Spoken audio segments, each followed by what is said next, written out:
Social Security Administration praises Trump's agenda bill in widely sent out statement.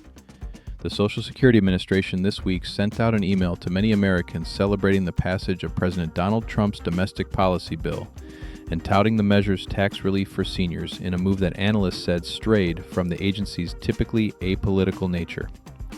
This is a historic step forward for America's seniors, said Social Security Commissioner Frank Bisignano in the message. By significantly reducing the tax burden on benefits, this legislation reaffirms President Trump's promise to protect Social Security and helps ensure that seniors can better enjoy the retirement they've earned. The email, which was also sent to people not yet eligible for Social Security benefits, linked to a blog post on the agency's website noting that nearly 90% of Social Security beneficiaries will no longer pay federal income taxes on their benefits.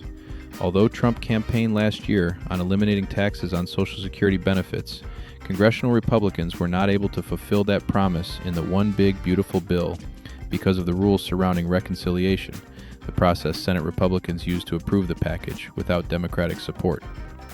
Instead, the legislation will provide senior citizens with a $6,000 boost to their standard deduction from 2025 through 2028. The benefit will start to phase out for individuals with incomes of more than $75,000 and married couples with incomes of more than $150,000. Trump, GOP lawmakers, and administration officials have repeatedly claimed the package eliminates taxes on Social Security benefits, but that is not in the legislation, and the enhanced deduction would not be available to everyone who receives monthly payments from the agency, like people who elect to start receiving benefits at 62 but who are not yet 65. In an article released Tuesday titled "No Tax on Social Security is a Reality in the One Big Beautiful Bill," the White House shared an analysis from the Council of Economic Advisors, which said 88% of the 58.5 million seniors aged 65 plus who receive Social Security would not pay taxes on their benefits, but just over 7 million seniors would have taxable Social Security income that would exceed the enhanced deduction and existing standard and senior deductions, the analysis found. As for protecting Social Security, the package is expected to reduce the total taxation of benefits by about $30 billion a year, which would hasten the insolvency of the program's retirement trust fund from early 2033 to late 2032, according to an analysis by the Committee for a Responsible Federal Budget. It would accelerate the insolvency of Medicare's Hospital Insurance Trust Fund from late 2033 to mid-2032. Plus, many seniors would not benefit from either the enhanced deduction or the elimination of taxation on monthly benefits because their incomes are too low, according to the Bipartisan Policy Center. Social Security benefits are not included in taxable income from about half of beneficiaries. SSA's email breaks from norms, analysts say. The statement was out of the ordinary for many Americans because the SSA director is generally expected to be apolitical, though the agency has received criticism for partisan comments in recent months. Martin O'Malley, who served as commissioner during the Biden administration, was found in May to have violated the Hatch Act for saying in late 2024 that Trump would, quote, deplete Social Security, unquote, if his proposals were enacted.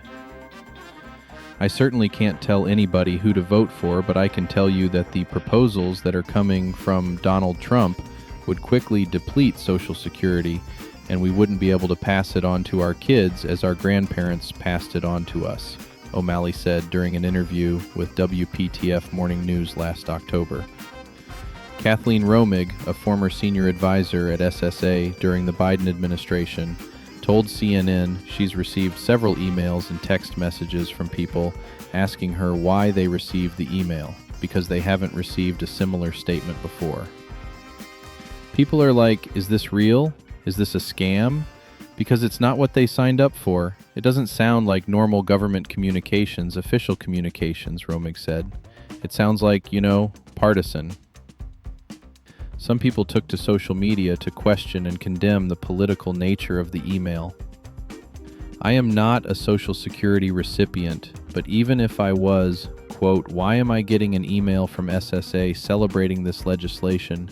How is this an appropriate use of that ostensibly massive database, reads an ex-post from Amanda Littman, the president and co-founder of Run for Something, which recruits progressive candidates for down-ballot races. Jeff Nesbitt, former Deputy Commissioner for Communications at the agency, also criticized the email in an X post. Unbelievable. I was a Deputy Commissioner of the Social Security Administration, appointed by President Biden. The agency has never issued such a blatant political statement. The fact that Trump and his minion running SSA has done this is unconscionable. Romig warned that the population SSA serves, including seniors and people with disabilities, could be more vulnerable to scammers and phishing attempts. It's really important that we try to protect them from thinking that legitimate communications are illegitimate and vice versa, she said. And I think when we start to blur the line between what is legitimate, official, and trustworthy communications from official government channels, then it does open the door for people to not trust what they're getting that is official. SSA did not respond to CNN's request for comment.